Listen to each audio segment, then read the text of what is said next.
طالبان رجیم کے دور میں غیر مستحکم افغانستان پوری دنیا کے لیے سنگین خطرہ بن گیا۔ افغانستان دہشت گردی، منشیات اور انسانی اسمگلنگ کے نیٹ ورکس کا مرکز بن گیا۔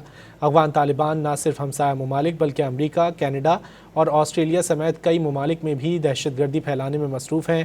معروف عالمی جریدے دی ڈپلومیٹ کے مطابق افغان طالبان ایسے دہشت گرد گروہوں کو محفوظ پناہ گاہ فراہم کر رہے ہیں جو خطے اور دنیا بھر میں دہشت گردی پھیلانا چاہتے ہیں۔ افغانستان میں موجود فتنہ الخوارج کے 6000 سے زائد دہشت گرد سرحدوں سے باہر تک پھیلنے کی صلاحیت رکھتے ہیں۔ طالبان رجیم کے دور میں غیر مستحکم افغانستان پوری دنیا کے لیے سنگین خطرہ بن گیا۔